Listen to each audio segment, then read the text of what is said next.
የጥቅምት ስንብት የወርኃ ኅዳር መዓዛ ዘመነ ጽጌ ሁለቱን አያይዛ መስከረምን ሸኘናት የሙታንሳ አባቶችን አደራን አስይዛ። የተዋህዶ ልጆች በሚቆጠር ዕድሜ የማይቆጠር በረከት ስጡት ይሰጣችኋል ሲሰጥ ለማያልቅበት። ልጆቻችን በዓቶቻችንን ጨርሱ የሚለውን የሙታንሳ ገዳም አባቶቻችንን ድምፃቸውን አትርሱ። የመናንያኑ ተማጽኖ ዛሬም ይሰማል። እናም ዘንድሮ ገዳማውያኑ ክረምቱን በጎርፍ ሳይወሰዱ በወጨፎ ሳይመቱ እንዲያልፉ በዓታቸውን እንገንባ።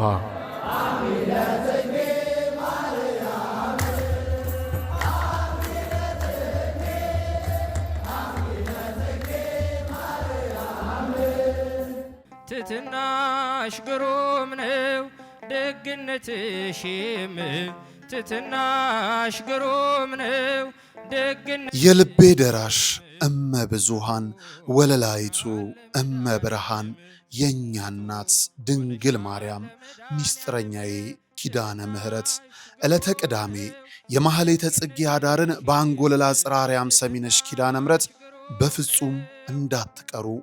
የማር እምነቷን ጠጥተን በፈዋሽ ጸበሏ ድነን በገዳም አባቶች ተባርከን ገድሏን በማዘል መገበሪያውን ሰፍረን ደግሞም እንደገና በመስቀል ተዳሰን ጭንቅና መከራችንን አራግፈን በማግስቱ በዕለተ ሰንበት በአዲስ መንፈስ ወደ ኑሯችን እንመለሳለን።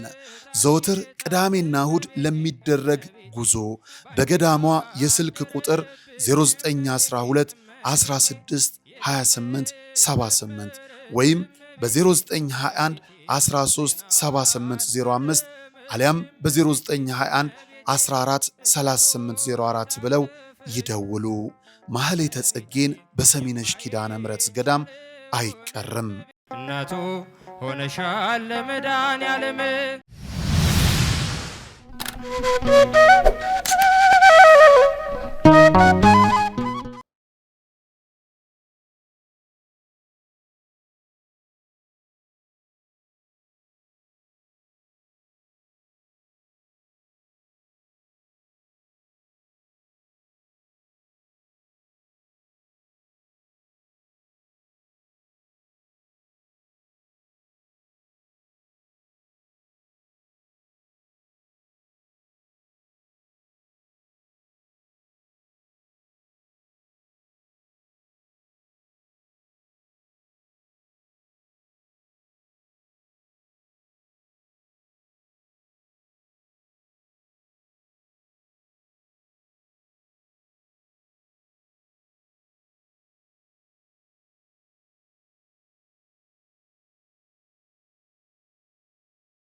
ሰባት አይነት እምነት አለ የተባለው እዚህ ውስጥ ነው ያለው። እዚህ ውስጥ እንግዲህ ቁልቁል ወደዚህ ውስጥ ባለው ያው እንዲህ ያለ ነው የሚሄደው። ሰባት አይነት እምነት ውስጥ ወደዚህ ውስጥ ያለው ማለት ነው። እዚህ ሰባት አይነት እምነት ውስጥ አለው የተባለው በቃ ይሄ ነው። ላይኛው እዚህ ጋር ወደ መቀበያቸው ነው። እዚህ ደግሞ ኪዳን ማስደረሳቸው ደግሞ ከታችኛው ነው። እዚህ ነው እንግዲህ የተገለገሉ ያሉት እናቶች። ያው አርጅቷል። ይሄ በዝናብ ሰዓት በጣም የሚያሳዝነው ላይ ውስጡን ገብታችሁ ታዩታላችሁ። አሳያችኋለሁ። እንጨት ርብራብ ሆኖበት የነበር ያንም ተነዷል ቁልቁል። ይሄ ድግም ካልተሰራ ከአንድ ዓመት በኋላ አይቆይም። እንግዲህ አባቶችም አሉ ይናገራሉ። እነሱም ይሄ በቃ በሚያሳዝን ሁኔታ ነው ያለው ማለት ነው። በቃ ቅድም በእናባ ገብረ ሕይወት በእናባ ገብረ ጻድቃን ባለፉት ቅዱሳን አባቶቻችን ተሰርቶ የነበረ ነው። አሁን ግን ምንም የሚደግፈን ስናጣ ለማደስ ዝም ብሎ እንደዚህ በውዝፍ ነው ያለው። አሁንም ቢሆን ይሄን ያያችሁ ዘ ክርስቲያን ያው እንድትረዱ ነው የምንለው። ያው የምታዩት የቤተ ክርስቲያን አህያው፣ በሬው፣ ከብቱ በሙሉ ፍየሉ፣ ውሻው እየገባ ተሰኛ ቋሻተይ ቅጥር የለው። ይሄ እንደገና ያችም ታያተይ ቅጥር የላትም። አባቶቻችን እናቶቻችን ተስፋ እየቆረጡ እየሄዱ ነው ያለ። በጋ ላይ ድንኳን እንደዚህ እንደ ጥምቀቱ ድንኳን ኬንዳ ዘርግተን ነው እዚህ የሚቀበሉ ስጋ ደግሞ እናቶቻችን። ስለዚህ ክረምት ላይ ዝናቡ፣ በጋ ላይ ፀሐዩ በጣም ተሳቀው አሁን ብዛት መለኮሳት ነበሩና መለኮሳት ግን አሁን ተስፋ ቆርጠው እየወጡ ደውብናል። ስለዚህ ገዳማችን ወደ ግንባሩ እያደገ እንዲሄድልን ነው የምንፈልገውና መናኙ በጥቅሉ አሁን ተስፋ ቆራጥ ስለሆነ ያሁን ትውልድ ደካማ ስለሆነ መቼም መናኝ እንግዲህ ያው ደሞዙ ያቺ ጉርሻውና ቤተክርስቲያን ናት። ቤተክርስቲያን ገብተው ሲጨናነቁ መጥተው ቤተክርስቲያን ጸሎት አደረጉ አልጸለዩ ለመኗት እሷ ወላዲተ አምላክ ካለመኗተኝ እንግዲህ ቤተክርስቲያን ካልገባን እያሉ ተስፋ እየቆረጡ እየሄዱብን ነው ያለ። አሁን አባቶቻችን ወደ 7 ምናምን ልክ ነበሩና እነሱ አሁን ወጥተው አንድ ደካማ አባት ነው ያሉና ያው እንግዲህ ከገዳሙ ያው እኔ ስመጣ 7 አባቶች ነበሩ በቤተ ክርስቲያን ውስጥ ሁልጊዜ አገልግሎት ደከመኝ ሰለቸኝ ሳይሉ ያው በዚያች እንግዲህ ስጋው ደግሞ የሚፈተትበት ቦታ የተቀደሰችን ብትሆን ከግለሰብ ቤት ግን ጠርብ ደከም ያለች ናት ማለት ነው። ዛሬ በምድራዊ ምግብ የሚቀርብበት ቤት እንኳን ጽዳት ያለው ሴፍቱን የጠበቀ ነው። የክርስቶስ ግን ክቡሩ ደግሞ ስጋ የሚፈተትበት ትንሽ ቆሸሽ ብላብን ያው እንግዲህ በጣም እኔ በውስጤ በጣም አዝናለሁኝ። በጣም ከምንም በላይ ነው። የክርስቶስ ስጋ ደግሞ የሚፈሰስበትና የሚቆረስበት እናቶች የሚቀበሉበት እንዲያበላ ደከም ብላ ስትታይ ለተማረ አካልና ለክርስቲያን በጣም ትከብዳለች ማለት ነው። እቺ ቤተክርስቲያን የጥንት አባቶቻችን ገዳም ስትሆን አሁን ከጊዜ ስታረጅ እኔ በዚህ ባለሁትበት ዘመን ሳፋ እያቋጥኩኝ ማታ እየገባሁ እቃ እያቋጥኩኝ ማልዳ እየደፋሁኝ ነው ያለሁ። አሁንም ብትታደስልን በጣም ደስ ነው የሚለው። ላዩ በጣም አፈሷል፣ ውስጡም አብቅቷል የለውም። እንደገና ደግሞ የዋርዲቶቹ እንደዚህ እያዩ ደግሞ እየወጡ እየሄዱብን ነው ያለ። እኛም ደግሞ ተስፋ እየቆረጥን ነው እንግዲህ መጠለያ ስናጣ ቤተክርስቲያን መገልገያ ስናጣ እኛም ተስፋ እየቆረጥን ነው። ለመናንያን የሚፈቀደው አንድ ባዕት ለአንድ ሰው አንድ ባዕት ለአንድ ሰው አንድ ባዕት ለአንድ ሰው። ምክንያቱም ባዕት የምንለው እኛ ቤቱ ነው። አንድ ቤት ለአንድ ሰው አንድ ቤት ለአንድ ሰው ነው የሚሰጠው ማለት ነው። ይህ ግን 1 ለ5 ተሰጥቶ ለጸሎት የሚጸልይ ይኖራል፣ የሚሰግድ ይኖራል፣ ቆሞ ያድር ይኖራል፣ ተኝቶ የሚያድር ይኖራል። አንየውን የማይበላ በህርመት የሚኖር ሰው ይኖራል፣ ቆሎ የሚበላ ይኖራል። ያነ ግን አልመች እያለ አባቶቻችን እየተሳቀቁ እየወጡ እየሄዱብን አሉ። እንደው ባካችሁ ድረሱልን እያለ በእግዚአብሔር ስም ጥሪያችንን እናስተላልፋለን። ጎንደር ሀገረ ስብከት 68 ኪሎ ሜትር ገባ ብላ በሳንጃ ወረዳ በወርቅ ምድር ቀበሌ የምትገኘው ጥንታዊቷ አንኮድብ ቅድስት ኪዳነ ምሕረት አንድነት ገዳም አበምኔት እንደሆነ አውቃለሁ። አባ እስኪ ስለ ገዳሟ ጥንታዊ አመሰራረት አንዳንድ ነገር ይበሉ። እሺ፣ አመሰግናለሁ። በስመ አብ ወወልድ ወመንፈስ ቅዱስ አሐዱ አምላክ። በስመ አብ ወመንፈስ ቅዱስ አሐዱ አምላክ። በስመ አብ ወወልድ ወመንፈስ ቅዱስ አሐዱ አምላክ። እንግዲህ አመሰግናለሁ። እዚህ ድረስ ደክማችሁ ስለ ገዳሙ ጥንታዊነቷና ታሪካዊነቷን ስለጠየቃችሁን እናንተ ከልብ ነው የምናመሰግን። እንግዲህ ይህች ገዳም አመሰራረቷ በ1621 ክፍለ ዘመን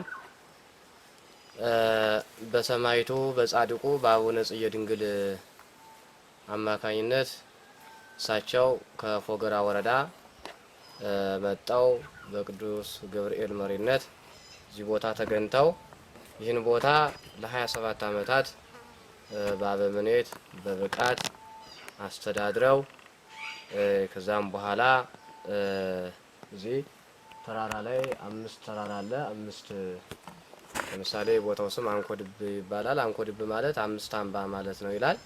እዚህ 5 አምባ ላይ ተሰቅለው ለ5 ዓመታት ጸልየው ከጸለዩበት ቦታ ላይ ታላቅ ለልጆቻቸው እስከ ዛሬ ድረስ የሚሆን በጸበል ለሀገሩም አጠቃላይ ለሕዝበ ክርስቲያንም ፈውስ እየሰጠ ለኛም ደግሞ እንደ ምግብ የምንጠቀመው ውሃ መጥቶ ከዚህ ላይ ከገዳሙ ፈልቋል። እስከ ዛሬ ድረስም አለ ውሃው። እዛ 5 ዓመት ከጸለዩ በኋላ ጌታችን አምላካችን መድኃኒታችን ኢየሱስ ክርስቶስ ከሰማያ ሰማያት ወርዶ ከእናቱ ከቅድስት ድንግል ማርያም ጋር ከእንጦንስ ከመቃርስ ከሌሎችም ቅዱሳን ጋር ወርዶ ለሳቸው በቦታው ቦታን የረገጠ ኢየሩሳሌም እንደሄደ ቆጥርለታለሁ። በበዓል ቀን ቦታን መታሰቢያን አስቦ እዚህ ድረስ የደከመውን እስከ 7 ትውልድ እምርልሃለሁ። የዚህ የአምስቱ ተራራ ቁመህ ለ5 ዓመታት የጸለይክበት ተራራ የአምስቱ አምባ ጥላው ያረፈበት ለሀገሩ ረሃብ ቸነፈር እንዳይነካው በቦታው በበዓል ቀን የወደቀውን እንፍርፋሪ የበላ እንደ ስጋው ደግሞ እቆጥርለታለሁ ብሎ ቃል ኪዳን ሰጥቷቸው ለሳቸውም ከገዳው ከዚህ ሌላ ማርቆስ የሚባል ገዳም እንደሚገድሙ ነግሯቸው ጌታችን ኢየሱስ ክርስቶስ ወደ ሰማይ በታላቅ ክብር አረገ።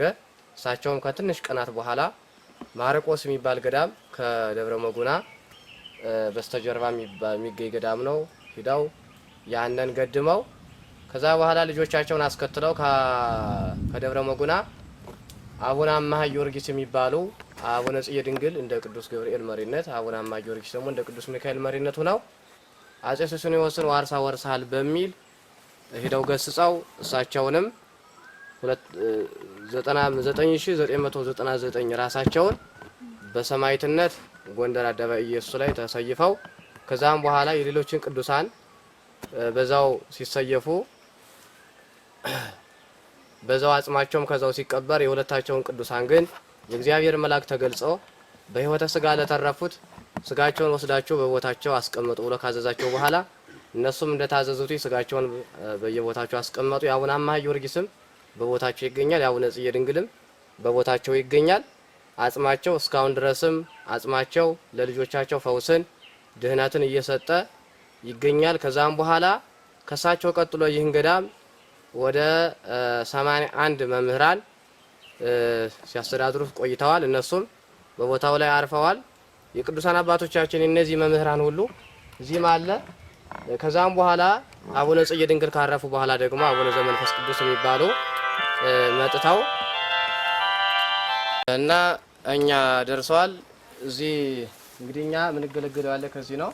ቅድም እነዛ 81 መምህራን ሲያልፉበት ከዚህ ቦታ እስከ 5000 እስከ 6000 መናንያን መነኮሳት እንደነበሩበት በገዳሙ የሚገኝ የገዳይ አባቶች ሥርዓተ አበውም ለሌላም ወንጌል መጽሐፍ አለ የብርሃንና ከወንጌሉ መጽሐፍ በስተጀርባ የገዳሙ ታሪክ ቁጭ ብሎ አለ። የጻድቁ አባታችን አቡነ ጽጌ ድንግልም ታሪካቸው እስከ ቃል ኪዳናቸው ከሚናገረው መጽሐፍም ስንት መናንያን እንደነበረ እዛም ላይ ይናገራል። ዛሬ ግን እኛ የምንገለገል ያለ ነው ከዚህ ቤተ ክርስቲያን ነው።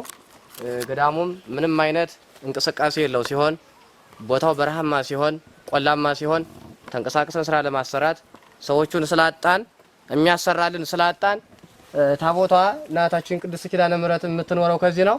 የጻድቁ አባታችን አቡነ ጽጌ ድንግል አጽማቸውም ጽላታቸው የሚኖረውም ከዚህ ነው። በጣም በሚያሳዝን ሁኔታ ነው ያለው። ሌላ ቤተ ክርስቲያን በከተማ ያሉ አድባራት ስናያቸው በጣም በልጽገው እናያቸዋለን። አግዙን ብለን ለእነሱ ስንሄድም ዛሬ ያው የሚያግዘንም አላገኘንም። ስለዚህ እየተገለገለ ያለውም ከዚህ ነው። አባቶች መነኮሳትም 5000 6000 የነበሩትን ዛሬ 120 ቀርተዋልኝ ተሳደዋልኝ። እናቶቻችንም ያሉ ትንሾች ናቸው። ቤተ ክርስቲያንም ገብተው ስለማይገለገሉ እነሱም እዚህ ውስጥ እንግዲህ እነዚህ 81 መምህራን ሲያልፉ ሌላ በዛ ቅዱስ ገብርኤል ቤተ ክርስቲያን ነበረ። አገልጋይ ሲጠፋ አበው መነኮሳት እናቶች መነኮሳት ሲሳደዱ ቦታው ሲፈታ ያን የነበሩ የእናቶች መነኮሳት መቃረቢያ ፈርሶ ወደዚህ ገብቶ ያው ቅዱስ ገብርኤል የመላኩ ቅዱስ ገብርኤል ጽላትም በዚህ ተደራቢ ሆኖ ዛሬ ይገኛል። እንግዲህ እናቶችም ስለማይገቡ እናቶችም ወጣው ሄደው ትንሾች ነው ቀርተው ያለ ለነሱም እስኪ ባለ ተስፋ ብናገኝ እናሰራላቸዋለን እያል ዝም ብለን ያለን ያንም አሁን የሚገለገሉበት ያለንም ያው ሂደን እናየዋለን። ይሄ እዚህ ነው አሁን ያለው እንግዲህ ታቦቱ እንግዲህ በመላ በውጭም በውስጥም ያላችሁ ህዝበ ክርስቲያን ይህንን ቤተ ክርስቲያን አይታችሁ ዛሬ የግለሰብ ቤት እንኳን አሰራሩን እንዴት እንደሆነ ተሰርቶ ያለ እናየዋለን። ይሄ ግን ምንም አይነት ታቦቱ ከዚህ ውስጥ ሆኖ ይሄው እዩት እንግዲህ ይሄው የመዝጊያ ይሄው እዚህ ውስጥ ነው እንግዲህ በዚህ የቤተ መቅደሱ በር ነው። ይሄ ቤተ መቅደሱ በር አይቆለፍም። ራሷ እናታችን ቅድስት ኪዳነ ምሕረት መልአኩ ቅዱስ ገብርኤል አቡነ ጽጌ ድንግል ራሳቸው ነው የሚጠብቁት እንጂ ምንም ይሄ ቁልፍም የለውም። እንግዲህ ከዚህ ውስጥ ነው እየተገለገልን ያለው አባቶች መነኮሳትም ያሉት ደግሞ ያው አይዟችሁ እያለ ደግሞ ያሉት እነዚህ ውስጥ ነው እየተገለገሉ ያሉት። ቤተክርስቲያንም እንግዲህ እናቶችም የሚቆርቡበት በዛ አለ። እሱም በኋላ የምናየው ይሆናል። በጣም የሚያሳዝን ነው። ስለዚህ ይሄን የምታየው ህዝበ ክርስቲያን በውጭም በውስጥም ያላችሁ ችግራችሁ ሆኖ መቼም የቤተ ክርስቲያን መራቆት የሁላችንም ፈንታ ስለሆነ እያንዳንዳችን ድርሻ እንወጣ ስንል በእግዚአብሔር ስም ጥሬን አስተላልፋለሁ። ያው እንግዲህ የቤተ ክርስቲያኑ በር ይሄ ነው። ቤተ ክርስቲያኑ መግቢያው በዚህ ነው። በዛ ገጥም አለው ሌላ በር መስኮትም አለው በዚህ ነው። በዛ ገጥ አለው በሩ ይሄ ነው። እንግዲህ እየተዘጋበት ያለው ምንም አይነት የለም። በቃ ከጥቅም ውጭ ሆኗል። እንግዲህ ቅዱሳን አባቶቻችን ይሄ ወደ ውስጥ አንድ ዋሻ አለው። ይሄ ደርብና ምድር ነው ቤተ ክርስቲያኑ አሰራሩ። ግን ይሄው ነው በሩ እንግዲህ መዝጊያው ከውስጥ የአባታችን አጽም ያለበትም ከዚህ ነው። ከቤተ መቅደሱ ውስጥ በሳጥኑ ነው የሚገኘው። ያ ቅዱስ ገብርኤልም ከነ የእናቶች መቃረቢያ ሲገለገሉበት የነበረው የእናቶች ቤተክርስቲያን ተነስቶ መጣው ሰው በመታጣቱ ገዳሙ አገልጋይ ሲታጣ እዚያ መጣው ደርበውታል። የመላኩ ታቦትም እዚህ ነው የሚገኘው። የእናታችን ቅዱስ ኪዳነ ምሕረት ታቦትም እዚህ ነው የሚገኘው። ግን እንግዲህ እዩት የአንድ ግለሰብ መኖሪያ እንኳን ምን ያህል ነው። የዚህ ሁሉ በረከት ባለቤት የሆኑ ጻድቁ ግን በዚህ ውስጥ ነው እየኖሩ ያሉት። እንግዲህ በውጭም በውስጥም ያላችሁ ህዝበ ክርስቲያን ይህንን ችግር አይታችሁ እያንዳንዳችን የክርስትና እምነት ተከታይ የሆኑ ሁሉ ይህንን ችግር አይተን ድርሻችንን እንወጣ። ቤተ ክርስቲያኑ ገዳሙን ከመጥፋት መነኮሳቱን ከመሳደድ እንድታድኑን እንድታግዙን ድረሱልን እያልን ጥሪያችንን በጻድቁ አባታችን በአቡነ ጽጌ ድንግል ስም በእናታችን በቅድስት ኪዳነ ምሕረት ስምና በመልአኩ በቅዱስ ገብርኤል ስም እንዲሁም ከዚህ ቦታ ባለፉት በደከሙት በአባቶቻችን ስም ጥሬን አስተላልፋለሁ። የምታዩት ቤተልሔሙ ነው። ያው ይሄ ፈርሷል። ይሄ ድንጋዩ መጥቷል። እዚህ ውስጥ ነው እንግዲህ እየተገለገልን ያለ ነው። እንደው ይህን ችግር አይታችሁ እንድትደርሱልን ነው። ከዛኛው ቤተክርስቲያን ጋር ቅዱሳን አባቶቻችን ሲገለገሉበት የነበረው ይሄ ካቡ መጥቷል። ያው ይሄ መጥቷል። በቃ ይሄ የለውም እና ይህን ችግር አይታችሁ እንድትደርሱልን ነው። ምን ይኸው በቃ ይሄ ከአንድ ዓመት በኋላ አይቆይም። ዳግም የማይታደስ ከሆነ ገዳሙ እየፈረሰ ነው። መነኮሳቱም እንግዲህ ሌላ ገዳም እንዲህ ብሎ የእግዚአብሔር ቤት እንዲህ ብለን ከምናይ ሌላ ቦታ ሄደን ብናገለግል ይሻላል እያሉ ነው። እንግዲህ ይህንን አይታችሁ እንድትረዱ ነው የምንለው። ይኸው ይህ ፈርሷል። በቃ ፈርሷል። ይኸው ይህ ቆርቆሮ ይህ ቀድሞ በቃ እና አባ ገብረ ጻድቃን በፊት የነበሩ አባ ገብረ ሕይወት የሚባሉ አበብኔት ነበሩ። እሳቸው ናቸው ይሄን ያስለበሱት። ይሄ ድንጋይ የተተከለ ነው። ከዚህ በታች ነው እንግዲህ ዋሻው ያለው። ከዚህ በላይ ካብ ተቀጥሎበት ነው ማለት ነው። እና ይሄ ቆርቆሮ አርጅቷል።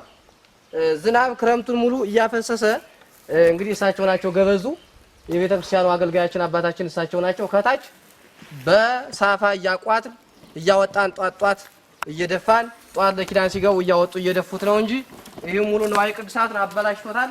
ያው ቆርቆሮውን በዚህ ገጥ ያው ይሄ መሬት ነክቷል። ዘሞ ማለት ነው። ይሄ ዘሞ መሬት ነክቷል። እዚህ ነው በቃ ቤተክርስቲያኑ እየተገለገልን ያለ ነው። እንግዲህ የአባቶቻችን አጽም ያለም ከዚህ ነው። ታቦታቱ ሁሉ ንዋየ ቅድሳቱም ሁሉ ያለ እዚህ ነው።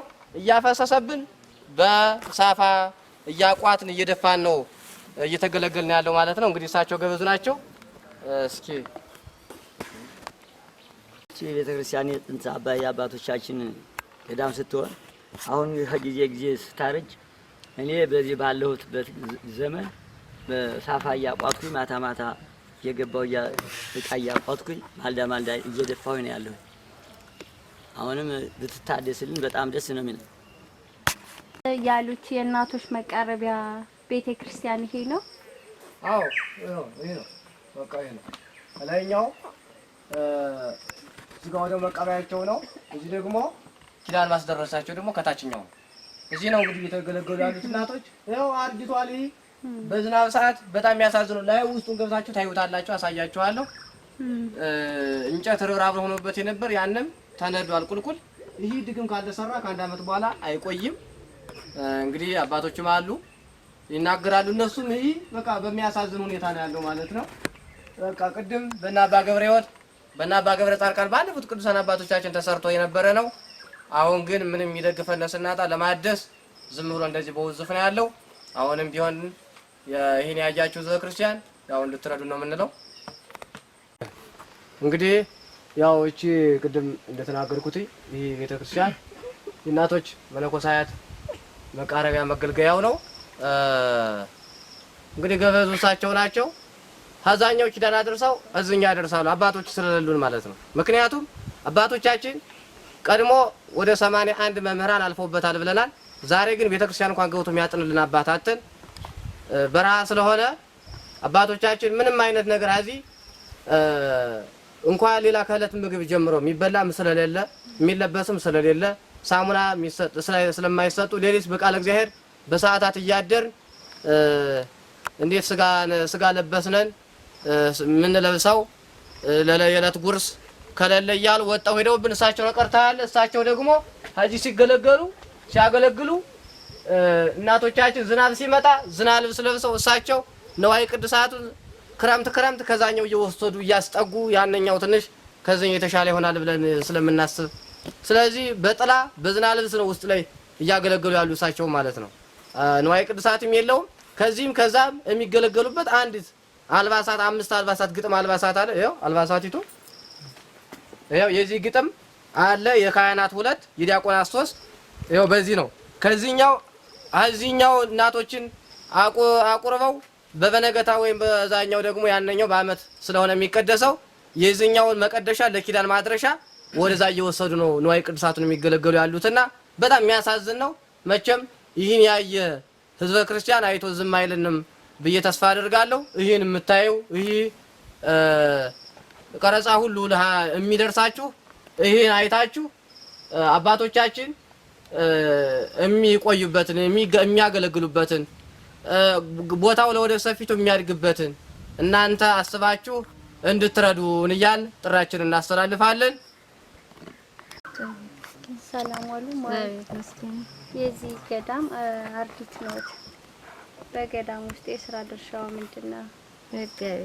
መጋቢ ነው። ከዚህ ገዳም ውስጥ የምትገለገሉባት ቤተክርስቲያን እቺ እንደሆነች ቅድም አይተናል። እንዴት ነው ያለው ሁኔታ? እስኪ አስረጃቸው ለሰዎቹ ለሚመለከቱት። ዝናብ አርጅ ቤት ማብቀታለች አርጅታለች።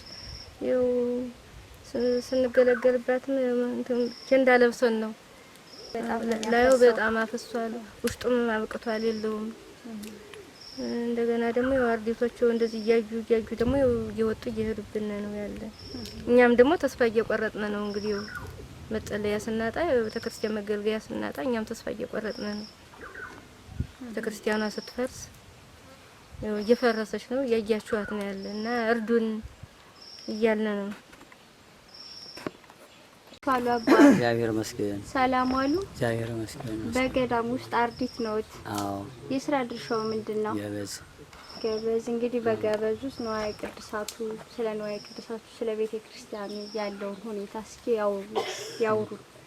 ንዋየ ቅዱሳት ቀድሞ አባቶቻችን ሲያገለግሏት የነበረችው የዚች አይነት 5 አለች። ይህች ናት ማስገለግልባት፣ ሌላ አገልግሎት የለኝም። በአመትም በምንም የሚቀደስባት ይህች ብቻ ናት። ሆኖም ደግሞ እጣኑ መብራቱ ምንም የለም።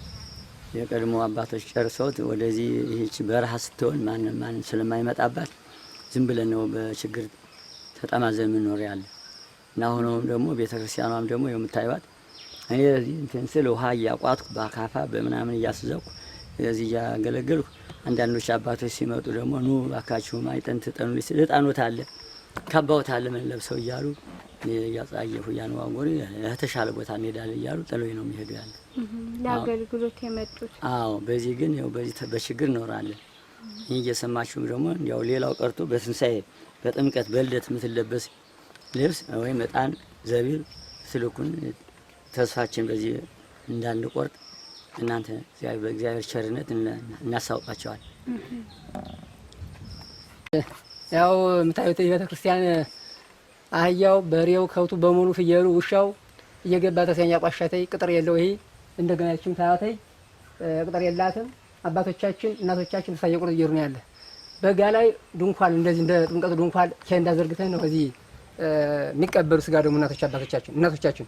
ስለዚህ ክረምት ላይ ዝናቡ፣ በጋ ላይ ፀሐዩ በጣም ተሳቀው አሁን ብዛት መለኮሳት ነበሩና መለኮሳት ግን አሁን ተስፋ ቆርጠው እየወጡ ደውብናል። ስለዚህ ገዳማችን ወደ ግንባሩ እያደገ እንዲሄድልን ነው የምንፈልገውና መናኙ በጥቅሉ አሁን ተስፋ ቆራጥ ስለሆነ ያሁን ትውልድ ደካማ ስለሆነ መቼም መናኝ እንግዲህ ያው ደሞዙ ያቺ ጉርሻዋና ቤተክርስቲያን ናት። ቤተክርስቲያን ገብተው ሲጨናነቁ መጥተው ቤተክርስቲያን ጸሎት አልጸለዩ ለመኗት ተስፋ ወላዲተ አምላክ ካለመኗተኝ እንግዲህ ቤተክርስቲያን ካልገባን እያሉ ተስፋ እየቆረጡ እየሄዱብን ነው ያለ። አሁን አባቶቻችን ወደ 7 ምናምን ልክ ነበሩና እነሱ አሁን ወጥተው ወደው አንድ ደካማ አባት ነው ያሉና ያው አባታችን ምንም ከሳቸው በላይ ባልለውም እሳቸው ጨርሰው ጨዋታውን በጥቅል ቤተክርስቲያኗ የእሷ ችግሯ ስንክሳር ማለት ነው ቢዘረዘር አሁን ስንክሳር ተነቦ ስለማይዘለቅ እንደዛ አይነት ነው የገዳሟ ችግር። ያን ኮድ በአንድነት ገዳም ችግሯ በጣም አሳሳቢ ነውና ተስፋ ቆርጦ እየሄድብን ስለሆነ መናኛችን ገዳም ትናንት ተቆርቆሮ በጣም ላይ ቆበር ነው ያለ። የኛ ገዳም ግን ያው የአንድ ግለሰብ አርሶ አደር ገበሬ ይሁን ወይም በከተማ ኩንደረ ሱቅ ያለው ገበሬ ያህል ሐውልትና ንብረት የላትም። ገዳሟ በጣም ደካማ ገዳም ናትና ምንም የላትም። ያው እንግዲህ ድረሱልን ስንል እናሳስባችኋለን።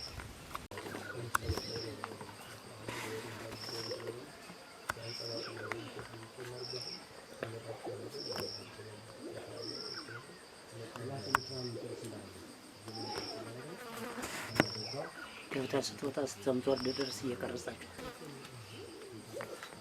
ቤተ ክርስቲያኑ ውስጡ በጣም ነው የሚያሳዝነው። ላይ የምታዩት ደርብና ምድር ነው አሰራሩ። ላዩ በእንጨት ርብራብ ነው። የእንጨቱ ርብራብ ውስጡ ተከፋፍቶ ምስጥ በልቶታል። ከዚህ ላይ ቁመው ነው ኪዳን አድርሰው ታምረ ማርያም አንብበው ቅዳሴ ተቀድሶ የሚቆርቡት። ውስጡ ላዩ ሰው በጣም ነው የሚያሳዝነው። ቆርቆሮ ያፈሳል፣ ፀሐይም ያስገባል። እና ይህን የምታዩ ህዝበ ክርስቲያን በሙሉ በእግዚአብሔር ስም እርዱን እያሉ ስለሆነ የምትችሉትን ለበረከቱ ተሳተፉ።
ሰላም ዋሉ። እግዚአብሔር ይመስገን። በገዳም ውስጥ ነው የሚኖሩትና ከገዳም ውስጥ መምህር ኖታ የአብነት መምህር ያው የአብነት መምህር ነው። በቅዳሴም በዜማም እንዲሁም ሲቀጥል በአቋቋም አገልግሎት የሚሰጥ ነፍስዋን በዚህ በገዳሙ እንግዲህ ብዙዎችን ተማሪዎችና አባቶቻችን እያስተማርን የትምህርት አገልግሎታችን እየሰጠን እንገኛለን ማለት ነው። ስለዚህ ያው እንግዲህ ከዚህ ከተቀመጥነው ብዙ አመታት ነው። ያው እስካለንበት ጀምር ሲቆጠር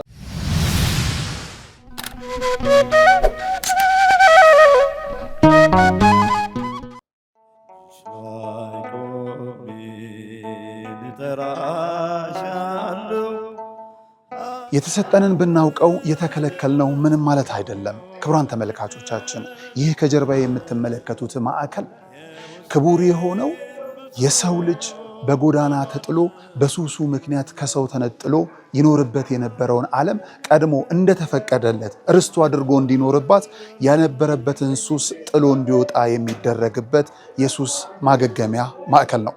ልጆቻችን፣ ወላጆቻችን፣ ጓደኞቻችንም ጭምር በዚህ ሰዓት የት ናቸው ብለን ስናስብ በአእምሮ ህመም የሚሰቃዩ ባልባሌ ሱሶች ውስጥ ወድቀው ትላንት ከነበሩበት ከፍታ ዝቅ ብለው የሚታዩ ነገ ወደ ነበሩበት የሚመለሱ ስለመሆናቸው እርግጠኛ ይሁኑ። ምክንያቱም በዚህ ማዕከል ሁሉ ተችሏልና።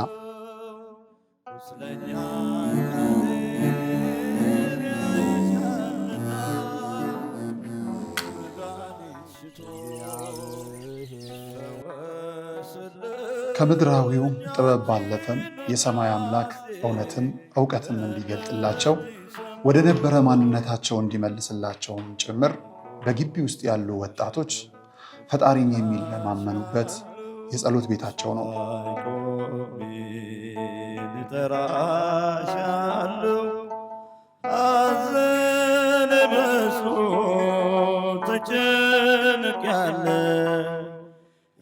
የውስጤን ብሶት ለማልነግር ደጋፊ የለኝ ካንቺ በቀር።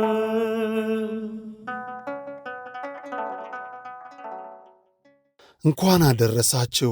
የጃንደረባው ጉዞ ወደ ቅድስት ሀገር ኢየሩሳሌም የዮድ አቢሲኒያ አስጎብኝና የጉዞ ወኪል ከነጋሽ ሚዲያ ጋር በመተባበር ልደትን በኢየሩሳሌም ምዝገባ ጀምረናል። ያሉን ቦታዎች ጥቂት በመሆናቸው ፈጥነው ይመዝገቡ። እንግዲህ አሁን ያለንበት ቦታ ቤተልሔም ቅድስት ቤተልሔም ነው። እመቤታችን ቅድስተ ቅዱሳን ድንግል ወላዲተ አምላክ በእንግዶች ማረፊያ ስፍራ አልተገኘላትም። ለዓለም ቤት የሰጠ መድኃኔዓለም ቤት አጣ። በእንስሳት መካከል አድግና ላም ትንፋሽ እየገበሩበት የኔና የናንተ አምላክ የኔና የናንተ ፈጣሪ በዚህ ስፍራ ላይ ተወለደ ማለት ነው። በኢትዮጵያዊ መስተንግዶ ዮድ አቢሲኒያ፣ ለበረራው ደግሞ የኢትዮጵያ አየር መንገድን ይዘን ቅድስት ሀገር ኢየሩሳሌምን አሳልመን እንመልሶታለን። ያሉን ቦታዎች ጥቂት በመሆናቸው ፈጥነው ይመዝገቡ። የዘንድሮን ልደት በኢየሩሳሌም እንዳያመልጦ። ልጆች ለወላጆቻችሁ የምትሰጡት ታላቅ ስጦታ ልብ ይበሉ። እኛ አስጎብኚ አይደለንም። ይልቁንም በቅድስቲቱ ሀገር ያሉትን ቅዱሳን ስፍራዎችን አሳልመን የምንመልሶ ቤተኛ ሆነን። ዮድ አቢሲኒያ፣ የጃንደረባው ጉዞ ወደ ቅድስት ሀገር ኢየሩሳሌም።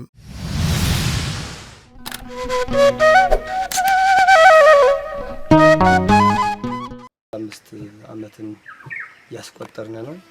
በብዙ እንግዲህ ታላቅ የሆኑ አድራሽ አንቀጽ ቅዳሴን ከዚህ ተምረው በምዕራብ በለሳ ጎንድ ሄደው የሚያስመሰክሩበት ቦታ ከዚህ ነው። ክለሳ ላይና አንቀጽ ቅዳሴን አውቆት የሚሄዱ ማለት ነው። እና ስለዚህ ያው እንግዲህ ገዳሙ በጣም ሁኔታዋ ብዙ ጥንታዊ ናት። ብዙ መምህራን ያሳልፋለች። አሁን ደግሞ ያው እስካለንበት ድረስ በተማሪው ምክንያት ያው ተማሪዎች ይማራሉ። ትምህርቱ ግን ይጣፍጣል። ያው የእግዚአብሔር ቃል መቼም ባይማረር ሁልጊዜ እንደጣፈጠ ቢኖርም ትንሽ ደግሞ እንበለ ስጋ የተቀውም ነፍስ ትላለች። ስለዚህ ስጋ ያለ ምግብ ስለማትቆም በስንቅ እየተማሩ እየተሳደዱ እየተቸገሩ ያው ገዳሙ እስካሁን ያው ሲመግባቸው ነበር። ባህር ዲቱም በሌላውም ቦታ ላይ አቅጣጫ እየተመገቡ እየተማሩ ሲኖሩ ነበር። አሁን ግን በዚህ ክረምት ላይ ራሱ ወደ 11 አድራሽ የሚሆኑ ነበሩ። አሁን የሉም፣ ተበትነውብናል። ከተማሪዎችም ይቅርና ያው ከኔም እንኳን ያው እስካሁን ደሞዝ እየከፈሉ የነበረ በሚበቃ ያው በየመጠኑ በወር ሲከፍሉ ነበር ማለት ነው። አሁን ግን ያው ደሞዙም እያቆመ ነው። እኛም ቢሆን እንኳን ያው በሌላ ቤተክርስቲያናትም ከዚያም በፊት ያው ብዙ አገልግል ያለው በሌላ ቦታም ለመሄድ መንገድ እየጀመርኩ ነው። ምክንያቱም እንግዲህ ሰው እያገለገለ ደሞዝ ካላገኘ ገዳሟም ትንሽ ደከምከም ስላለች እኔም ደግሞ በሌላ ቦታ ወጥቼ ለማፍራት እያሰብኩ ለመውጣት እሞክራለሁ ማለት ነውና ያው እንግዲህ ከገዳሙ ያው እኔ ስመጣ 7 አባቶች ነበሩ በቤተ ክርስቲያን ውስጥ ሁልጊዜ አገልግሎት ደከመኝ ሰለቸኝ ሳይሉ ያው በዚያች እንግዲህ ስጋው ደግሞ የሚፈተትበት ቦታ የተቀደሰችን ብትሆን ከግለሰብ ቤት ግን ጠርብ ደከም ያለች ናት ማለት ነው። ዛሬ በምድራዊ ምግብ የሚቀርብበት ቤት እንኳን ጽዳት ያለው ሴፍቱን የጠበቀ ነው። የክርስቶስ ግን ክቡሩ ደግሞ ስጋ የሚፈተትበት ትንሽ ቆሸሽ ብላብን ያው እንግዲህ በጣም እኔ በውስጤ በጣም አዝናለሁኝ። በጣም ከምንም በላይ ነው። የክርስቶስ ስጋ ደግሞ የሚፈሰስበትና የሚቆረስበት እናቶች የሚቀበሉበት እንዲያበላ ደከም ብላ ስትታይ ለተማረ አካልና ለክርስቲያን በጣም ትከብዳለች ማለት ነው። ስለዚህ ያው ትንሽ ከገዳሟ ድክመት የተነሳ እኔም እንኳን ለመሄድ አስቤያለሁ። አባቶች ከ7 አባቶች እኔ ስመጣ ያገኟቸው አንድ ነው ቀርተዋል። ያው ቅድም እንዳያቸው ሊቀ ገበዞች እነሱ ብቻ ነው አሁን እንግዲህ እየደከሙ ያሉ፣ ሌሎች ሄደው አልቀዋል ማለት ነው። እኔም እንግዲህ እንደነዚያ ነው የእነሱን ፈለግ ይዤ ልከተል ነው ማለት ነው። ያው በዚህ ይሄን ይመስላል ገዳሟ በዚህ ነው ያለች ማለት ነው። ቶሲሄ ነው መጠለያው። ቤቷዎች የምታዩ ቤት ናት። ያው እንደምታዩት ወዳድቃለች። መዝጊያም ቢሆን መጠለያ ቤት እንኳን ስሩልኝ ያልኳቸው እንግዲህ ከችግር የተነሳ ሊሰሩልኝ አልቻለም። ይውጭ ናት የምታዩ ቤት ማለት ነው። ለተማሪም ቤት የሚለው ለመምህራን ቤት የሚለው ማለት ናት። ይውጭ ናት። እቺን እንግዲህ በዚያ ውስጥ በውስጧ ደግሞ መቃብር ናት። መቃብር ስናተኝ ያው መቼም ነው የተክን ከመቃብር ጋር አልተለያየንም እንጂ በዚያ ውስጥ ነው ያለነው ማለት ነው። እቺ ነው የምትመስለው ቤቷ አርጅታለች። ያው ሊሰሩልኝም አልቻሉም።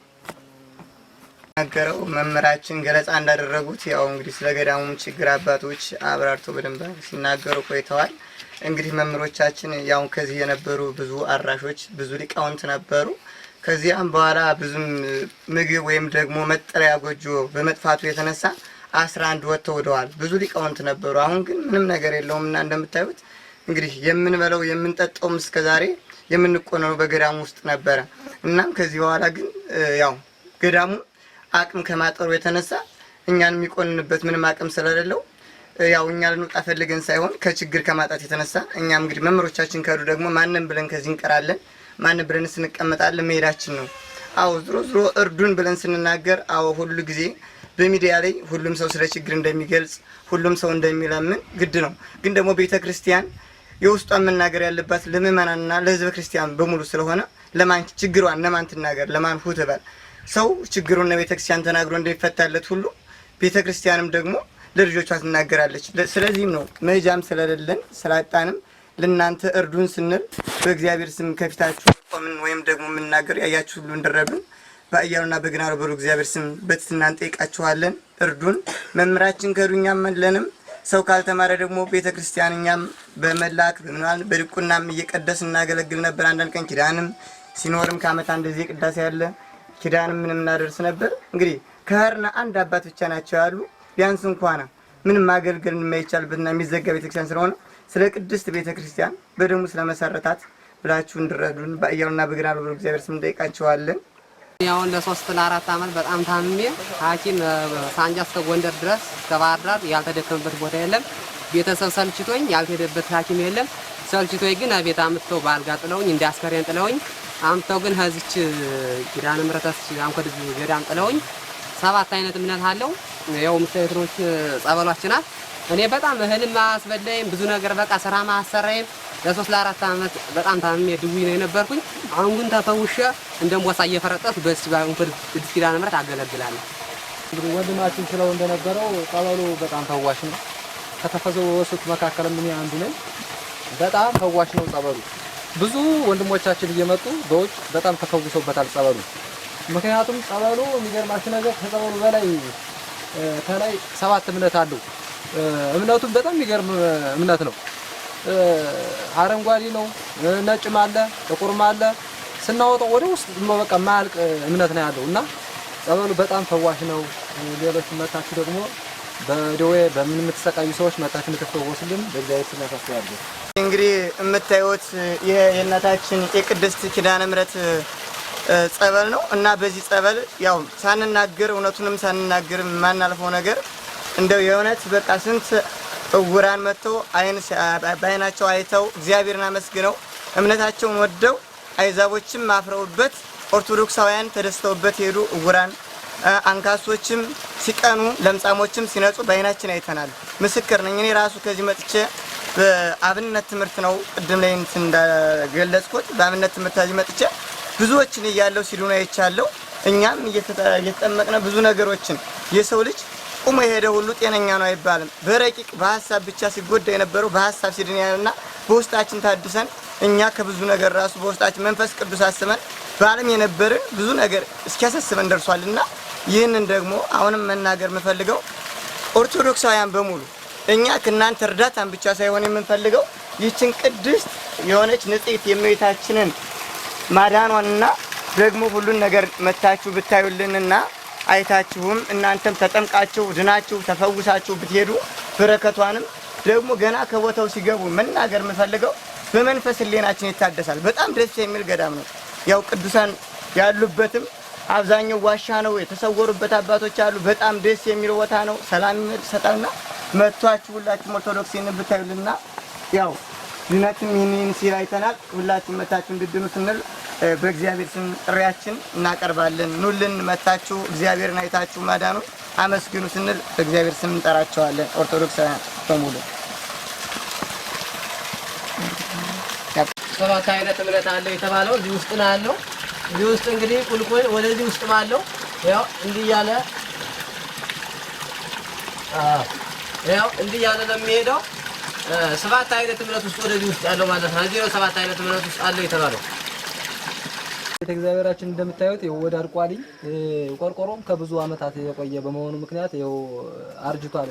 በጣም የብዙ አመታት ነው። ስታዩትም ቢሆን በማየት እንኳን መረዳት ይቻላልና በጣም ወደ አርቋሊ ሁሉም ነገር ምንም ነገር የለንም ቤተ እግዚአብሔር እና ከሚበላውም ከሚጠጣውም አንፃር ወጡም ራሱ ውሃ ነው። በርበሬ ቦታው ላይ ጭንጫ ከመሆኑም የተነሳ ማልማት አልቻልንም። በስርዓት አቅም እያለን ግን ቦታው ላይ ብዙ እንደ በርበሬ እንደ ባቄላ እንደ ሽምብራ ያሉት ነገሮች ሁሉ እንኳን ማግኘትና ማልማት እየቻልን ግን ቦታው ጭንጫማ ከመሆኑ ምክንያት በጣም ተቸግረን ያለንና እና በተስፋ አካል በውጭም በውስጥም ያላችሁ እንድትረዱን ነው የምንለው። ይሄው እንግዲህ እንደምታዩት ይሄ ቤተ እግዚአብሔር እንግዲህ በቀጣዩም በዚህ በአላህ በዚህ በጋ ውስጥ በዘንድሮ ዓመት ካልተሰራ እንግዲህ ምንም እንግዲህ በኋላ አገልግሎት አይሰጥም እና እንደምታዩት በእግዚአብሔር ስምና በኪዳነ ምሕረት ስም እንድትረዱን እያልኩ አሳስባለሁ።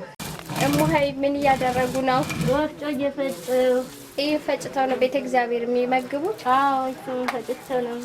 በረሃ ስለሆነ ሀገራችን ገዳሙ ደካማ ስለሆነ ወፍጮ እንትን የለንም። ወፍጮ የለም። አዎ ወፍጮ የለንም። ባለ ተስፋ አውቀው በረሃ ነው። ይሄን በእጃችን እየፈጨነ ነው። በእጃችሁ ፈጭታችሁ ለምግብነት ነው የምናደርገው። ይሄን የምታዩ ህዝበ ክርስቲያኖች እባካችሁ ስለ ኪዳነ ምሕረት ብላችሁ የምትችሉትን እርዷቸው፣ በረከቱን ተሳተፉ። አባ እንዴት ነዎት? መልካም። የመኖሪያ ባቶ እዚህ ነው? ከአንድ ቤት ለስንት ነው የምትኖሩት? ለአምስትም ለስድስትም። እና ለምንና ህይወት በአንድ ላይ መኖር አመች ነው ብለው ያስባሉ? አመች አይደለም። ያውም ከእጦት አንፃር ያለው ከገዳሙ ችግር አንፃር ካልሆነ በስተቀር በዚህ ስንኖር ይህንን ገዳም ብዙ ጊዜ ከተገጠመ ብዙ ጊዜ ነው። ሆኖም ግን ያለን አማራጭ መቼም ገዳሙ ያለች መናነግን ተጠጋግተን ለመኖር ያሰብነው ቦታውን ላለመልቀቅ ታስቦ ግን ሁኔታውም ካሁን በኋላ ያለንን ችግሮች እያየን ቅደም ተከተሉን እያየንና ቦታውን ላለመልቀቅ ስለተፈለገ ቢሆንም ግን የህጥሩ አንፃር ያለንን ግንዛቤ ይዘን ትንሾችን ብንሆን አባቶች ከለቀቁ ብዙ ጊዜ ሁለት ጊዜ አለ። ሆኖም ግን ያለንን ነገር ሁሉ ግንዛቤ ውስጥ እያገናዘብን እዚች ቦታ እንኳን ላለመልቀቅ ፈልገን ከእንግዲህ ግን እየተገደድን ነው ያለንን ቦታውን ያስገድደን እና ያለንን ሁኔታ አገናዝበን ያው በየቦታው ያሉ እዚህ በሚዲያው የሚከታተሉ ሰዎችን ግንዛቤውን ይዘው ካላቸው ገንዘብ ምጽዋት ከአንገታችን ጎንበስ ከጉልበታችን በርከት እያለ ያላቸውን እጃቸውን ይዘረጉልን ብለን ይዋለን ነበረ። ያው እዚህ ቤት አሁን እየኖሩት ያለ አንድ ለአምስት እዚህ ውስጥ አሁን 5 አባቶች ነው የሚኖሩ። እናቶች ለስምንት ነው አንድ ባት ሰጥናቸው ያለ። አባቶች ደግሞ ለአምስት ተሰጥቷቸዋል። ይሄ የምታየው ሳር ነው፣ አርጅቷል፣ ያፈሳል። ሲተኙ እንዲተኝተ በበላይ የዝናብ ልብስ ነው ለብሰው የሚተኙት ማለት ነው፣ በበላይ ስለሚያፈስ ቆርቆሮ ስለሌለ። ስለዚህ ይሄን የምታየው ይሄ ለእናንተ ደራሽ የሆነላችሁ ሁሉ ህዝበ ክርስቲያን ይህን አይታችሁ መነኮሳቱን ለመጠለያ እንድታበቁልን። አሁን መጠለያ ነው ብዙ ጊዜ በጣም ችግር ሆኖብን ያለ መጠለያ ነው። እውነት ለመናገር 1 ለ5 ሰው ለጸሎት አሁን ሰው ለመናንያን የሚፈቀደው 1 በዓት ለአንድ ሰው 1 በዓት ለአንድ ሰው 1 በዓት ለአንድ ሰው። ምክንያቱም በዓት የምንለው እኛ ቤቱ ነው። 1 ቤት ለአንድ ሰው 1 ቤት ለአንድ ሰው ነው የሚሰጠው ማለት ነው። ይህ ግን 1 ለ5 ተሰጥቶ ለጸሎት የሚጸልይ ይኖራል፣ የሚሰግድ ይኖራል፣ ቆሞ የሚያድር ይኖራል፣ ተኝቶ የሚያድር ይኖራል። አንየውን የማይበላ በህርመት የሚኖር ሰው ይኖራል፣ ቆሎ የሚበላ ይኖራል። ያነ ግን አልመች እያለ አባቶቻችን እየተሳቀቁ እየወጡ እየሄዱብን አሉ። እንደው ባካችሁ ድረሱልን እያልን በእግዚአብሔር ስም ጥሪያችን እናስተላልፋለን። በምንድን ነው የሚስተዳደረው? እንግዲህ ገዳሙ አሁን የሚስተዳደረው ምንም አይነት ነገር የለውም። ምንም ነገር የለውም። መሬት ነበረ። መሬቱ ያው እያረስነ አሁን ጭንጫ ሆኗል። እህልም አይሆንም። የሚሆነው ነገር የለም። ልማት የለውም።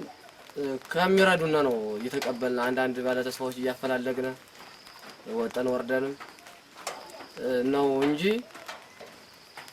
ያነሱ ነው። ያንንም አንዳንድ ማዕድ ነው ለማህበረ መነኮሳቱ ማታ የሚሰጣቸው።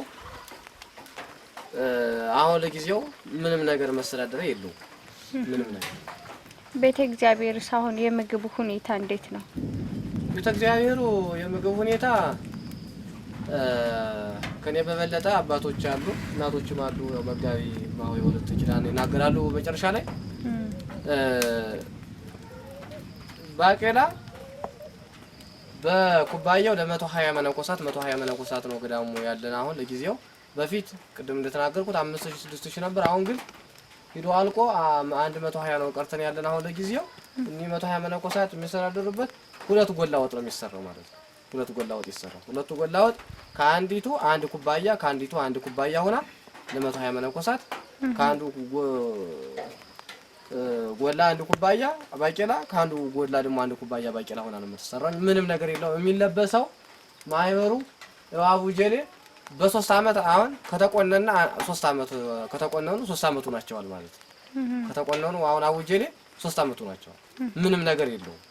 አሁን ማህበሩ እንደው ልብሱስ ያው ምድራዊ ነገር ነው፣ ምግቡ ምድራዊ ነገር ነው። ምንም ችግር የለም ይቅርበት። ግን እኛ ለመንፈሳችን እርካታ የሚሆን የወጣንበትን አላማ የምናጠነክርበት አላማችንን የእጅ ስራ ካልተፈጠረልን ወይም ደግሞ አይምሯችን ረፍት የሚያገኝበትን የስራ እድል ካልተፈጠረልን እያሉ ነው አሁን እየሄዱብን ያለው ወንድሞቻችን እህቶቻችን ልጆቻችንም ማለት ነው። እና ቤተ እግዚአብሔሩ አመጋገቡ የሚቆነነው ካለው ከገዳሙ ጦት የተነሳ አንዳንድ ማዕድ ይቆነናሉ። ያንንም ወጡም ቢሆን አሰራሩ ከአንዱ ጎላ አንዲት ኩባያ ከአንዱ ጎላ አሁንም 1 ኩባያ ባቄላ ሆና የምትሰራው ውሃ በውሃ ነው ማለት ነው። ውሃ በውሃ ስራ ብታገኙ ለበረከት የሚያግዛችሁ ሰው ብታገኙ ግን መስራት ትችላላችሁ። አዎ አሁን ያሉ ልጆቻችን አባቶቻችን ወንድሞቻችን እናቶቻችን ሁሉ ስራ እድል ቢፈጠርልን ስራ እድል ፍጠሩልን። ያለበዚያ ግን እኛ ሰርተን ወደ ምናድርበት ገዳም ነው የምንሄደው ነው የሚሉን እነሱ። ያለው ማህበረ መነኮሳት የስራ እድል ቢፈጠርለት ሰርቶ ማደግ የሚችል ያሉት ልጆቻችን እናቶቻችን አባቶቻችን የስራ እድል ቢፈጠርላቸው ሰርተው ማደግ የሚችሉ ገዳሙም ቢሆን ሰርቶ ማደግ የሚችል ሰው ነው ያለው ማለት ነው። ከመረዳት ሰርተን መለወጥ እንችላለን ይላሉ። አዎ እንግዲህ ይሄንን ቪዲዮ የሚያይም የሚሰማም ሁሉ በአገርም በውስጥ ያላችሁ ገዳሙን እንግዲህ ህዝበ ክርስቲያኑ ይሄን ቪዲዮ አይቶ ለምሳሌ አሁን ገዳሙን እንደ ሸማቅ አይነት ቅድም እናቶቻችንን ሲፈጩ እንዳያችሁት ሁሉ በእጃቸው እየፈጩ ነው የሚለው። ዘመናዊ ወፍጮ ብናገኝ ለምሳሌ ከዚህ ከ20 ኪሎ ሜትር 30 ኪሎ ሜትር ሳብብሮ ከተሞች ይገኛሉ። ከነሱ ላይ ሱቅ ብንከፍት ሸማቃ ነገር ብናበጅ በዚህ ገዳሙ ነገር ማደግ ራስ በራሱ የመስተዳደር እንትን ይኖራል ማለት ነው። እኛ መቼም መነኮሳት ዛሬ አባቶቻችንም አሉ በየዋሻው በየኮረብታው ቦታው ተራራማ እንደሆነ ቅድም እንዳያችሁት ሁሉ በየኮረብታው በየዋሻው አሉ በጸሎት በጾም ተወስነው የሚኖሩ አባቶች አሉን ማለት ነው። እኛ መቼም መናኝ ሚዲያ ላይ ወጥቶ እንደዚህ አንናገርም ነበረ። ግን ገዳሙ ሲጠፋ ማህበረ መነኮሳቱ ሲሳደድ ነገ ገዳሙ እድገት ራስ በራሱ እንዲያድግ ራሱን በራሱ እንዲያስተዳድር ከልመና ነፃ እንዲሆን ብለን ነው ማለት ነው። እዚህኛ ቆመን እንነጋገራለን። ስለዚህ ይሄን ያያችሁ አሁንም ችግራችንን አይታችሁ እንደ ሸማቅ አይነት ወፍጮ ሱቅ ብትከፍቱልን ነገኛ ደህና ደረጃ መድረስ የምንችል። ከዚህ በፊት ግን መጀመሪያኛ አሁን የምንበለው ለዕለት የምንመገበው ምግብ የለንም። እኛ ለዕለት የምንመገበው ምግብ እንኳን ለዕለት የምንለብሰው ልብስ እንደው ሳሙና አሁን አባቶቻችን ብዙ ጊዜ ቤተክርስቲያን ያገለግላሉ። ቀን ደግሞ እንደዚህ ፀሐያማ ቦታ ነው። ፀሐይ ዋአዩ ሀሩሩ ይውልባቸዋል። ግን ሰውነታቸውን እንኳን የሚታጠቡበት ሳሙና እንኳን አያገኙም ማለት ነው፣ ምንም ነገር ስለሌለው ገዳሙ። ስለዚህ ይህን አይታችሁ እናንተ ገዳሙ የሁላችን ይሄ ዓለም በውጭም በውስጥም ያለው ህዝበ ክርስቲያን ሁሉ የሚቆረቆርበት የሃይማኖት እንደ ሃይማኖታችን ድርሻችን ሁላችን የየድርሻችን ተወጠን አባቶቻችንን ከመሳደድ ገዳሙን ደግሞ ከመጥፋት እንድናድን እንድታድኑን ድረሱልን እያልን ጥሪያችንን እናስተላልፋለን። በበለጠ አባቶቻችን አሉ፣ እናቶቻችን አሉ፣ እነሱም ይናገራሉ። እስኪ እነሱም ደግሞ እንስማቸውና ያለው እስኪ በቤተ እግዚአብሔሩ ዙሪያ ያለው ችግር እስኪ ይናገሩ ለሚያዩት ሰዎች። ያው ቅድም መቼም እንግዲህ አባቶቻችን ሲሉት እንደነበረው ቤተ እግዚአብሔራችን እንግዲህ በጣም ከቤቱ ጀምሮ በጣም ነው በሚያሳዝን ሁኔታ ነው ያለነውና ቤቱም ራሱ ጣራው መጀመሪያውንም ጣራው ያፈሳልና ቤተ እግዚአብሔሩን ውስጥ ያለው ማቴሪያሉ እቃው የለም። እቃው ከመጀመሪያው የምንጠቀምባቸው የምንገለገልባቸው ብዙ ነገር መቼም ቤተ እግዚአብሔር የምንመገብባቸው ብዙ ቁሳቁሶች አሉና ከነዛ መካከል እንዲያውም እንደ ምናመስልባቸው እንደ ደርጀን እንደ ማንኛውም ነገሮች መቼም ታውቋቸውላችሁና ቤተ እግዚአብሔር የሚሰራ ታውቁታላችሁና እንደምታውቁት ብዙ ነገር ይቸግሩናል ከዛ ጀምሮ። ሁለተኛም ደግሞ ቅድም አባቶቻችን ሲናገሩት ነበረ እህል ስለማያበቅል ቦታው ድንጋያማ ነው፣ ሰንሰለታማ ነው። በዚህ በቪዲዮም እንደምታዩት ቦታውም ያስመሰክራል። እንደው በጣም ሰንሰለታማ ከመሆኑ አንፃር እርሻም ስለማይታረስበት እኛ የማረሱ አቅም እያለን የሰው ኃይል እያለን እንኳን ማረስ አርሰን ጭንጫ ስለማያበቅልልና አድርቅም የሆነ እንትን ስላለው ቦታው አይመችም ለማብቀል እህል እና ከመጀመሪያውንም እህል የለንም አይገባልንም። ቤተ እግዚአብሔር የላትም። ከአንዳንድ ባለተስፋዎች ቅድም ሲገልጹት እንደነበረው ከአንዳንድ ባለተስፋዎች ነው አግኝተን ከዛም ወርደን ምንም ብለን መቼም እናገኛለን መተን የምንጠቀምባትም ውሃ ነው። ወጡም ራሱ በርበሬም የለንም፣ ባቄላም የለንም። እነዚህ ነገሮች ሁሉ ከገዳሙ ማግኘት እንኳን አቅተን በዛ ባለተስፋዎችን አንዳንድ መቼም እንደናንተ ያሉ ለቤተ ክርስቲያን ሐሳቢ ለገዳማት ሐሳቢ ለገዳማት ተቆርቋሪዎች አሉና ከነዛዎች በመናገኛት ነገር እንጂ ምንም ነገር ገዳሙ እንደሌለው ነው። እና ቤተ እግዚአብሔር ምንም ነገር የለውም። እኔ አሁን ባፈመር ሆኜ ነው የምሰራ እና በዛ ለምንም ምንም ብለን ነው የምናመጣ እንጂ ቤተ እግዚአብሔር ምንም እናገኘው ነገር የለንም። እና ከቤተ እግዚአብሔር ከምናገኛቸው ከልብስም ለመናይ ልብስ አመሰለ በቤተ እግዚአብሔር ጉዳይ ልብስ አለ። ልብስ እንቆናለን በየ3 አመት ነው። አሁን ቅድም ሲሉት እንደነበረ ከ3 አመት ያው አንድ ጊዜ ይቆነናል። ስለሌለን ያንም ስለሌለ ነው በየአመቱ ነው የሚለው መቼም መናኝ የእለት ጎርሱንና የአመት ልብሱን ካላገኘ መቼም ሌላ ነገር ስለማገኝ መቼም በዚህ ዓለም በዚህ በምንነው ውስጥ እያለ እነዚህ ነገሮች ነው ማግኘት ያለበት። ግን እነዚህ ነገሮች እንኳን ማግኘት አልቻልንም። ተሟልቶ አላገኘንም።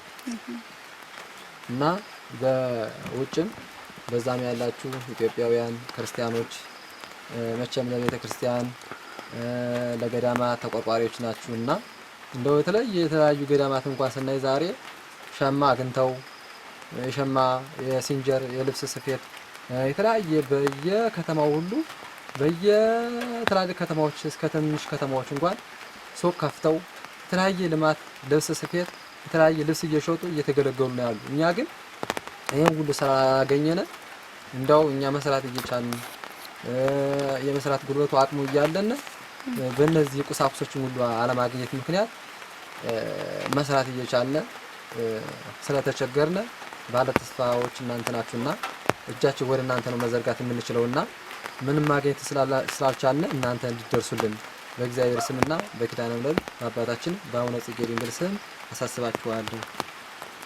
ያው አባቶች ጨርሰውታል። ነገር ግን ከመጀመሪያ ገዳሙ ሲቆረቆር ተሬ ቦታ የተቆረቆረው እርሻ መገባበት በመገባበት በቁፋሮ ነው። ነገር ግን ቁፋሮ ሲገባ ቁፋሮ መለኮሳት ቁፋሮ ቆፍሯል የሚጠግበው ማንኛውም በኢትዮጵያ ያሉት ገዳሞች 600 ገዳማት አለን። 600 ገዳማት የእርሻ ቦታ ያለበት ገዳም ነው።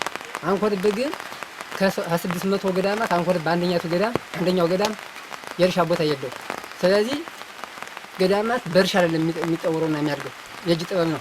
አባይ ግድ የሚባል ልብስ አለ፣ ፎጣ አለ፣ የመኪና እንትን አለ፣ ይሄ ወፍጮ አለ፣ ዘመናዊ ወፍጮ አለ። ይሄንን ጊዜው ዛሬ ተሻሽሏል። አይደለም ዓለማዊ ገዳሙ ተሻሽሏል። እንዳለማዊ ሆኗል። ለምን በዘመናዊ ተሻሽሎ በዚህ ነው የሚለወጥ ገዳሙ። የኛ ገዳሟ ምርጥ ገዳም ናት፣ ቅድስት ገዳም ናት፣ የኪዳነ ምሕረት ገዳሟ። ነገር ግን ህዝቡ መናኙ ቦታው እየተወደደ መና እየወደዳት መና እየፈለጋት ለመቀመጥ እየፈለገ በጥቅሉ ለምን እስከ መቼ ድረስ እስከ መቼ ልመና የሚለው ነገር መናኙ እየያዘው እየወጣ እየለ መናኙ ሰርተን ለመለወጥ ፍላጎት ስላለና ሰርተን እንለወጣለን ሲል ማህበር የመስራት ፍላጎት አለ። ምክንያቱም ያያችሁት በቤተ ክርስቲያኑ በኩል ቤተ ክርስቲያኑ ያያችሁትኝ ያነ ካልታደሰ ከአንድ አመት በኋላ እየፈራረሰ ነው። ያነ እንዲታደስልን መስኮቱ በሩ እንዲገጠምልን መጋረጃ የለውም ቤተ ክርስቲያኑ ውስጡ ቤተ መቅደሱ መጋረጃ የለውም። ስንቆነን ያቡጀሌውን ልብስ ነው ቀጥለን መጋረጃ ያደረግነው። መጋረጃውን ይሄንም በቤተ እግዚአብሔሩ በኩል በገዳሙ በኩል ደግሞ ገዳሙ አጠቃላይ ለወደ ሰፊቱ ያሳድገናል ብለን መሰረታዊ ልማት ይሆናል ብለን የምናስበው አንደኛ ዘመናዊ ወፍጮ ቅድም እንዳያችሁት እናቶቻችን አባቶቻችን በእጃቸው እየፈጩ ስለሆነ የምንመገበው ዘመናዊ ወፍጮ፣ ሁለተኛ እደ ጥበብ ቅድም አባቶች ሲናገሩት እንደነበረ ሸማቃ፣ ሶስተኛ እዚህ 20 ኪሎ ሜትር 30 ኪሎ ሜትር ሳብሎ የሚገኙ ከተሞች ከነሱ ሱቅ ብንከፍት ይሄ ለወደ ሰፊቶ መሰረታዊ ልማት ሆናል እናስባለን። አራተኛ የንብ እርባታ እሱም ቢሆን ለኛ ትልቅ የገዳሙ መሰረታዊ ልማት ይሆናል ብለን እናስባለን። ሌላው ቅጽረ ቤተ ክርስቲያኑ እዛው አካባቢ ውሻ ይገባል፣ አህያ ይገባል። በጣም ቤተ ክርስቲያኒቱ በምታሳዝን ሁኔታ ስለሆነች ይሄን ለማድረግ በውጭም በውስጥም ያላችሁ ህዝበ ክርስቲያን በሙሉ በጻድቁ አቡነ ጽጌ ድንግል ስም በቅዱሳን አባቶቻችን በእናታችን በቅድስት ኪዳነ ምሕረት ስም በእግዚአብሔር ስም እጃችሁን ዘርጉልን እያልን በታላቅ ትህትና ጥሪያችንን እናስተላልፋለን። የገዳሙ አካውንት ቁጥር 1524 855 392 ንግድ ባንክ ደግመዋለሁ። የገዳሙ አካውንት ቁጥር የኢትዮጵያ ንግድ ባንክ ነው። 1524 855 392 ገዳሙ ደግሞ ቀጥታ ደውላችሁ አባቶችን ማግኘት የምትፈልጉ ስልክ ቁጥር 09 30 03 62 49 09 30 03 62 49 09 92 16 08 00 በዚህ ስልክ ቁጥር አባቶችን ታገኙናላችሁ። እንግዲህ ይህን የምትከታተሉ ሁሉ አሁንም እንደው እስከሞት ድረስ ደርሶ በወደደን ባፈቀረን በኃያሉ በገናናው በልዑል እግዚአብሔር ፍጹም በእሱ ስም ጥሪያችንን እናስተላልፋለን።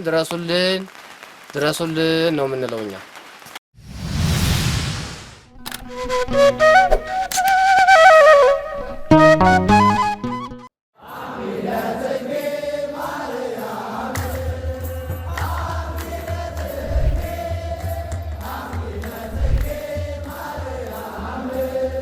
የጥቅምት ስንብት የወራ ህዳር መዓዛ ዘመነ ጽጌ ሁለቱን አያይዛ መስከረምን ሸኘናት የሙታንሳ አባቶችን አደራን አስይዛ።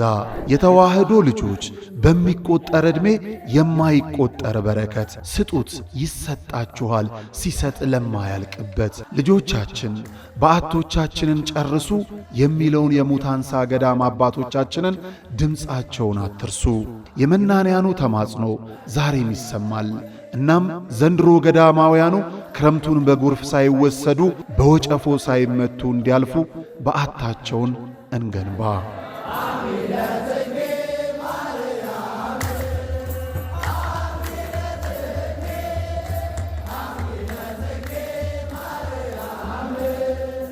ትትናሽ ግሩም ነው ደግነትሽም ትትናሽ ግሩም ነው ደግነትሽ። የልቤ ደራሽ እመ ብዙሃን ወለላይቱ እመ ብርሃን የእኛ እናት ድንግል ማርያም ሚስጥረኛዬ ኪዳነ ምሕረት ዕለተ ቅዳሜ የማህሌተ ጽጌ አዳርን በአንጎለላ ጽራርያም ሰሚነሽ ኪዳነ ምሕረት በፍጹም እንዳትቀሩ።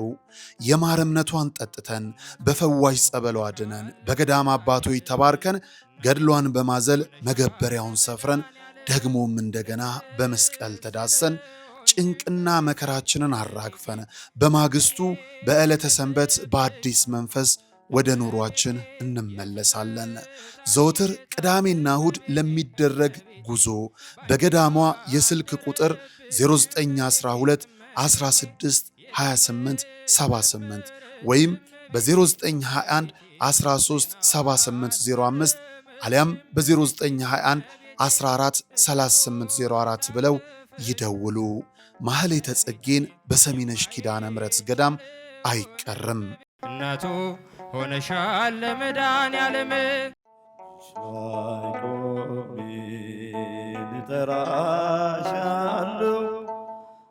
የተሰጠንን ብናውቀው የተከለከልነው ምንም ማለት አይደለም። ክቡራን ተመልካቾቻችን ይህ ከጀርባ የምትመለከቱት ማዕከል ክቡር የሆነው የሰው ልጅ በጎዳና ተጥሎ በሱሱ ምክንያት ከሰው ተነጥሎ ይኖርበት የነበረውን ዓለም ቀድሞ እንደተፈቀደለት ርስቱ አድርጎ እንዲኖርባት ያነበረበትን ሱስ ጥሎ እንዲወጣ የሚደረግበት የሱስ ማገገሚያ ማዕከል ነው። ልጆቻችን፣ ወላጆቻችን፣ ጓደኞቻችንም ጭምር በዚህ ሰዓት የት ናቸው ብለን ስናስብ በአእምሮ ህመም የሚሰቃዩ ባልባሌ ሱሶች ውስጥ ወድቀው ትላንት ከነበሩበት ከፍታ ዝቅ ብለው የሚታዩ ነገ ወደ ነበሩበት የሚመለሱ ስለመሆናቸው እርግጠኛ ይሁኑ። ምክንያቱም በዚህ ማዕከል ሁሉ ተችሏልና።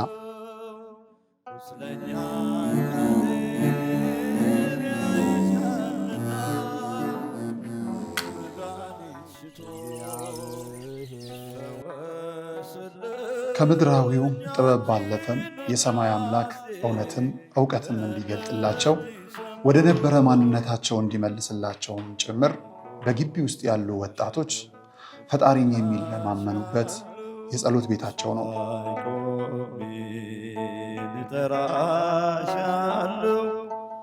አዘን በሶ ተጨንቄያለ የውስጤን ብሶት ለማልነግር ደጋፊም የለኝ ካንቺ በቀር